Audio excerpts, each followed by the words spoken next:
Hi hello ನಮಸ್ಕಾರ. ಎಲ್ಲರೂ ಹೇಗಿದ್ದೀರಾ? ಐ ಹೋಪ್ ಚೆನ್ನಾಗಿದ್ದೀರಾ ಅಂದ್ಕೊಂಡಿದ್ದೀನಿ. ಪಾರು ಸಿರಿ ಕುಟುಂಬ ಚಾನಲ್ಗೆ ಸುಸ್ವಾಗತ. ಸೇವಂತಿ ಗಿಡನ ಹೇಗೆ ಬೆಳೆಸಬೇಕು, ಅದನ್ನು ಹೇಗೆ ರೀಪಾಟ್ ಮಾಡಬೇಕು ಅಂಥೇಳಿ ಇವತ್ತಿನ ವಿಡಿಯೋದಲ್ಲಿ ತಿಳ್ಕೊಳ್ಳೋಣ ಬನ್ನಿ. ನಾನು ಸೇವಂತಿ ಗಿಡದ ಕಟಿಂಗ್ಸನ್ನು ಹಾಕಿದ್ದೆ. ಕಟಿಂಗ್ಸ್ ಹಾಕುವಾಗ ಚಿಕ್ಕ ಪಾಟನ್ನೇ ಸೆಲೆಕ್ಟ್ ಮಾಡ್ಕೋಬೇಕು.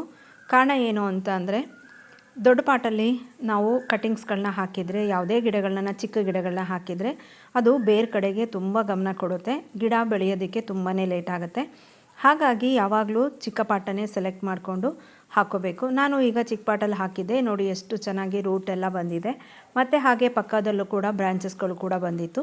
ಈಗ ಅದರಲ್ಲಿ ಜಾಗ ಸಾಕಾಗಲ್ಲ ಅಂತ ಗೊತ್ತಾಗಿ ಈಗ ನಾನು ಸ್ವಲ್ಪ ದೊಡ್ಡ ಪಾಟಿಗೆ ಹಾಕ್ತಾಯಿದ್ದೀನಿ. ಈಗಲೂ ಕೂಡ ನಾನು ತುಂಬ ದೊಡ್ಡ ಪಾಟನ್ನು ತೊಗೊಂಡಿಲ್ಲ, 8 ಇಂಚಿನ ಪಾಟನ್ನು ತೊಗೊಂಡಿದ್ದೀನಿ. 8 ಇಂಚಿನ ಪಾಟಲ್ಲಿ ಆಲ್ರೆಡಿ ಮಣ್ಣನ್ನು ರೆಡಿ ಮಾಡಿ ಇಟ್ಕೊಂಡಿದ್ದೀನಿ. ಮಣ್ಣು ಇದಕ್ಕೆ ನೀರು ಹಾಕಿದಾಗ ಸರಾಗವಾಗಿ ಹೋಗೋ ರೀತಿಯಲ್ಲಿ ಇರಬೇಕು. ಅಂಟು ಮಣ್ಣು ಇರಬಾರ್ದು. ಅಂಟು ಮಣ್ಣು ಇತ್ತು ಅಂತ ಅಂದರೆ ರೂಟ್ಗೆಲ್ಲ ಫಂಗಸ್ ಆಗಿ ಕೊಳ್ತು ಸಾಯೋ ಚಾನ್ಸಸ್ಸು ತುಂಬಾ ಇರುತ್ತೆ. ಸೇವಂತಿ ಗಿಡ ರೂಟಿಂದನೇ ಪಕ್ಕದಲ್ಲಿ ಕೂಡ ಬ್ರಾಂಚಸ್ಗಳು ಬರುತ್ತೆ. ಹಾಗಾಗಿ ರೂಟ್ಗಳೇ ಕೊಳ್ತೋಯ್ತು ಅಂತ ಅಂದಾಗ ಪಕ್ಕದಲ್ಲಿ ಯಾವುದೇ ಥರದ್ದು ಗಿಡಗಳು ಬರೋದಕ್ಕೆ ಆಗಲ್ಲ. ಮತ್ತು ಹಾಗೆ ಮದರ್ ಪ್ಲ್ಯಾಂಟ್ ಕೂಡ ಸಾಯೋ ಚಾನ್ಸಸ್ಸು ತುಂಬ ಇರುತ್ತೆ. ಹಾಗಾಗಿ ಇದರಲ್ಲಿ ಮರಳು ಜಾಸ್ತಿ ಇರಬೇಕು. ಕೋಕೋಪಿಟ್ಟನ್ನು ಕಡಿಮೆ ಹಾಕ್ಕೊಳ್ಳಿ.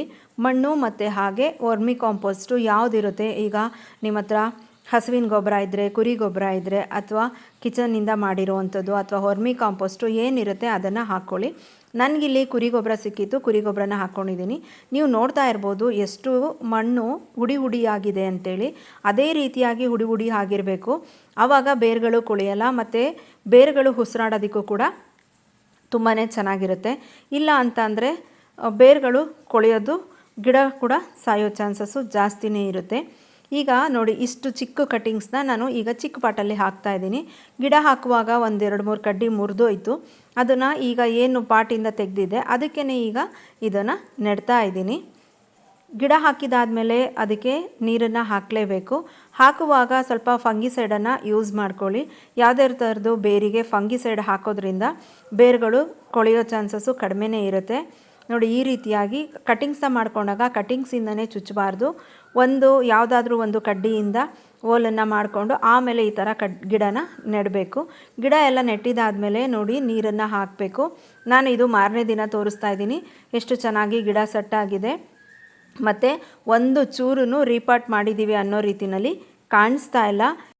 ಗಿಡ ನೆಟ್ಟಿದ್ದಾದಮೇಲೆ ಎಪ್ಸಮ್ ಸಾಲ್ಟ್ ನೀರನ್ನು ಅಥವಾ ಗಿಡದ ಅಕ್ಕಪಕ್ಕಗಳಲ್ಲಿ ಎಪ್ಸಮ್ ಸಾಲ್ಟನ್ನಾದರೂ ಹಾಕಿದರೆ ಗಿಡಗಳು ಹೆಲ್ದಿಯಾಗಿರುತ್ತೆ ಮತ್ತು ಯಾವುದೇ ರೀತಿಯ ಟ್ರಸ್ಟ್ ಆಗಲ್ಲ ಅದಕ್ಕೆ.